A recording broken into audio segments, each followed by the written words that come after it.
Are you on track with your money goals for this year? If you're listening to this episode in real time, then we're wrapping up the first half of the year.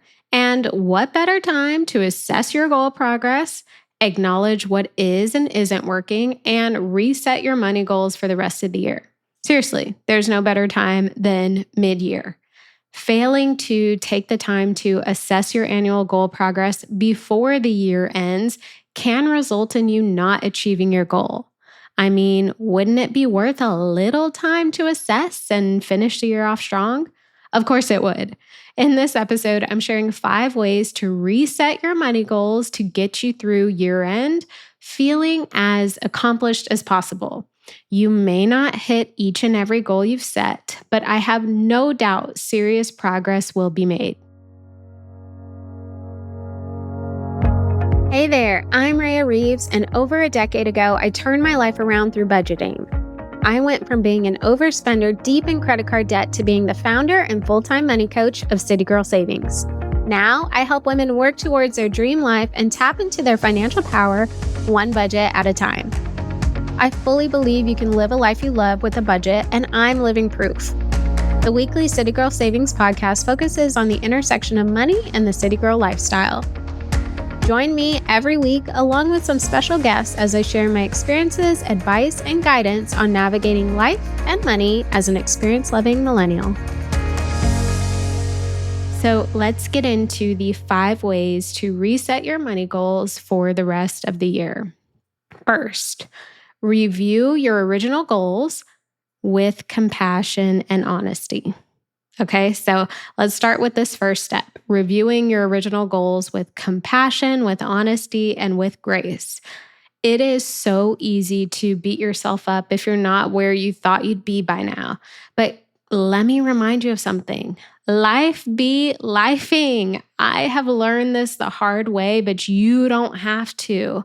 And your money goals are never supposed to be a source of shame, okay? They're meant to guide and inspire you. And we cannot predict the future.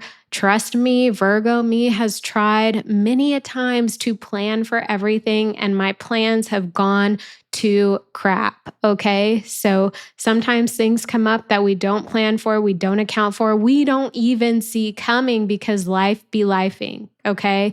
So remember, do not beat yourself up if things didn't go the way you wanted them to, or if you're not on track, or if you're not where you thought you'd be by this point in time. Okay, now that I've said that, let's actually get to this step. So I want you to grab your January 1st goals list, right? Or your vision board or your journal, whatever you use to set your goals or your intentions at the beginning of the year, pull it out, bring it out. It's time to take a look. Okay, so as you are reviewing this list or this vision board or this journaling prompt, as you're reviewing it, I want you to ask yourself, what did I intend to accomplish this year? Okay, so basically, what were your goals that you set? And then once we understand what those things are, now it's time to say or ask, what's working? What didn't go as planned? What did go as planned? Where did life throw a curveball?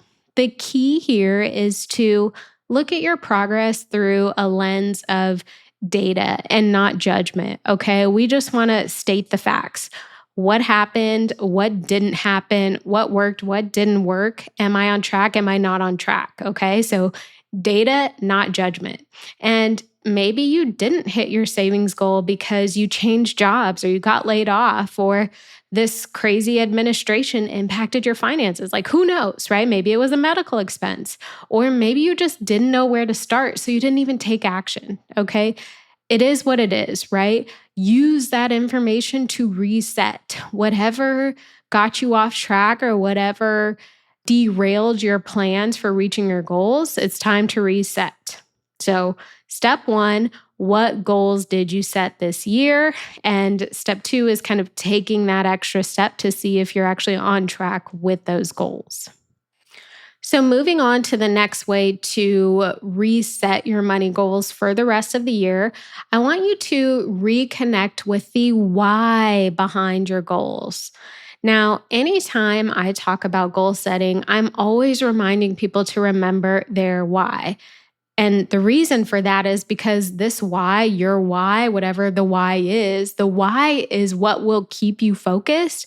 It's what will keep you working hard, even when you don't want to. I'm telling you, it's so easy to kind of focus on the end result, the end vision. It's very exciting, but there is a lot of day-to-day grind to get to that end result.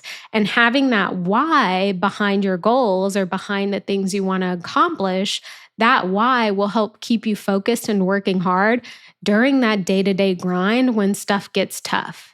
Okay, so at this point, we have already looked at what your goals were for the year. So now let's look at why you set those goals in the first place. And this step is really all about reconnecting with the goals you've set. So ask yourself, why did I want to save $5,000? If your goal was to save $5,000 at the beginning of the year, why? Why was that your goal? Was it because, being debt-free is important? Was it because you're trying to just stick to a budget in the first place? Like, what was the why behind the goal you've set? And, when we lose touch with the deeper meaning and motivation for our money goals, the numbers feel empty. And that's really when we start just throwing our goals away to begin with, right? Like we ditch them because they don't really matter. They're empty. It doesn't mean anything. So for you, maybe your why is freedom. Maybe it's peace, generational wealth, or maybe it's something as simple as not wanting to stress out over unexpected expenses. So whatever your why is, I want you to say it out loud. I want you to write it down again. I want you to remind yourself of it regularly. When your goals are tied to something meaningful, it's a whole lot easier to stay on track or at least get back on track when things do actually come up. Okay, next step to reset your money goals for the rest of the year is to adjust your goals to fit your current reality. Okay, let me say that again because this is an important one. Adjust your goals to fit your current reality. So often, myself included in this, we create goals based on where we hope to be, okay, where we want to be, that end goal, that end result. That's what we want. But we're not actually creating the goals based on where we actually are. And while that optimism is beautiful, it also has to be flexible. Okay, so let's say you set a goal to pay off $10,000 worth of debt this year, but an unexpected expense took up a chunk of that savings. So instead of scrapping the goal altogether, maybe you scale it back. And now your new goal is, $6,000 to debt or even $4,000. Okay, something is still better than nothing. Or maybe you had a goal to save $12,000 this year, but you've come to realize that your budget only allows you to comfortably save $500 every month. That means you should probably scale back your savings target to be $6,000 saved for the year instead of $12,000. And while it's not fun to realize you won't hit the original goal you've set, trust me, I struggle with this myself. We have to be honest with ourselves, okay? Not to mention, the real win here is consistency, not perfection, okay? So be real with where you currently are and how that is impacting your goals and adjust where necessary. And honestly, adjusting your goal doesn't mean you're giving up. It doesn't mean you won't ever reach that original goal. It's growing up, okay? It's recognizing your circumstances, it's pivoting with purpose, and it's you continuing forward with clarity. And trust me, there's so much power in that. Plus, at least you give future you a chance to reach goals that are actually attainable. I feel like that will give you extra momentum when you're setting up your goals for next year. Are you loving this episode so far? Well, the money and life level up conversations never end in the City Girl Savings community. Visit citygirlsavings.com for instant access to resources that help you budget, level up your money mindset, and so much more. And make sure you stay up to date with CGS by following us on Instagram, TikTok, and YouTube, all at City Girl Savings. All All right. The next way to reset your money goals for the rest of the year is to create a mini roadmap for the next 3 to 6 months.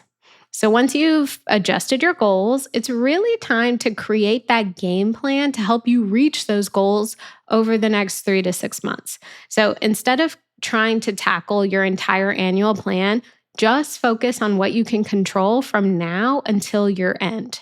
So start by breaking your goals down into smaller monthly or biweekly milestones. Okay. So for example, if you want to save $2,000 before December, that's about $333 a month.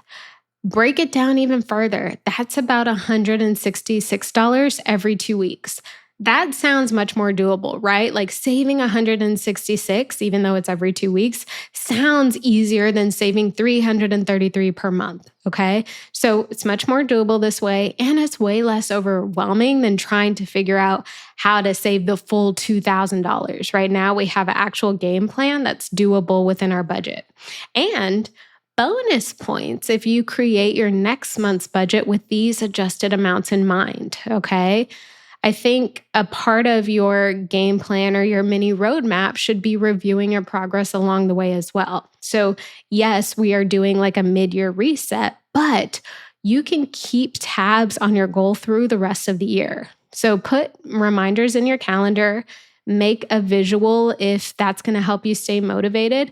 The point is to just track and assess your progress as you go. And, this mini roadmap or this adjusted game plan for your goals is really how we bring like those big goals, those big visions, like down to earth, down to reality. And it's really what turns those vague intentions into actual actionable results. And when you are setting up your next year's goals, just keep this tip in mind. It's a game changer. Final way to reset your money goals for the rest of the year: celebrate progress and build in your accountability. Now, I know this to be true, but we are so quick to focus on what we haven't done. We're so quick to focus on where we still have to go. We often forget how far we've come in the process. And like I said, I'm talking to myself here too. If you paid off any credit card debt, if you saved a little bit for your emergency fund, if you said no to unnecessary spending up until this point, that is what counts. That all counts. Whether it's you reaching the full goal or not, it matters. It counts. It is progress. And so please celebrate that, because progress is what fuels momentum. Okay. Seeing yourself moving in the direction of your goals will encourage you to keep doing what you're doing so you can keep making progress. It's like a ripple effect.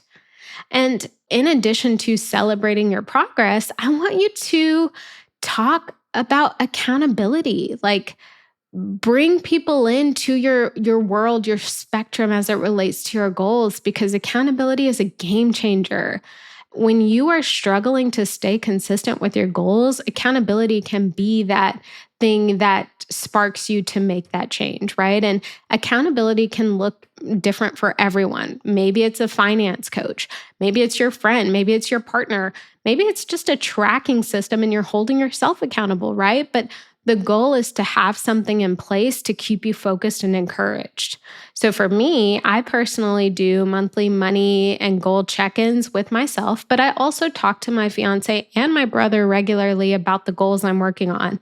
And heck, if you listen to this podcast regularly, you know I share my goals with you all as well. I'll be doing a mid-year pulse check next month, so stay tuned for that. But sometimes just saying your goal out loud to someone else can make you significantly more likely to stick with it, right?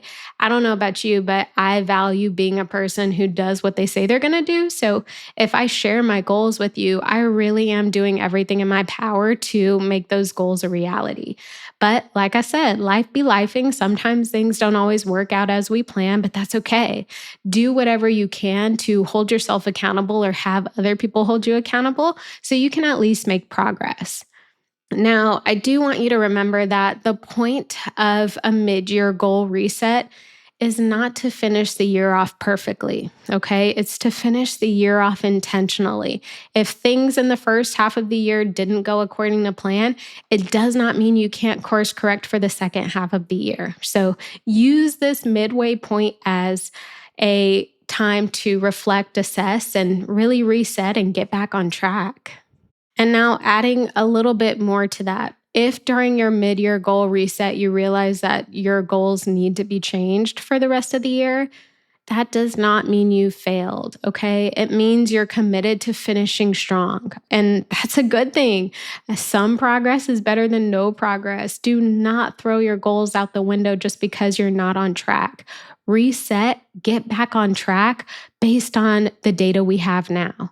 Take the time you need to pause, to reassess, and to pivot wherever you need. And whether you knock every goal out of the park or you just make some serious headway, your effort will absolutely pay off, okay? You've got this.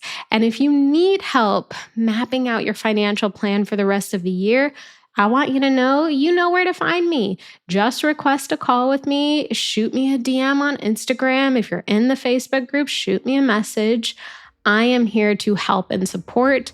You can also request a call with me. I will link to the call request form in the show notes if you want to talk anything through. But good luck. You got this, my friend. Thank you so much for letting me be the money coach in your ear today. I hope you enjoyed this episode of the City Girl Savings Podcast and you feel empowered and motivated to take the next step in the journey to your dream life. Remember, if someone like me, a millennial who loves to travel, new experiences, and iced coffees can live a life they love on a budget, you can too.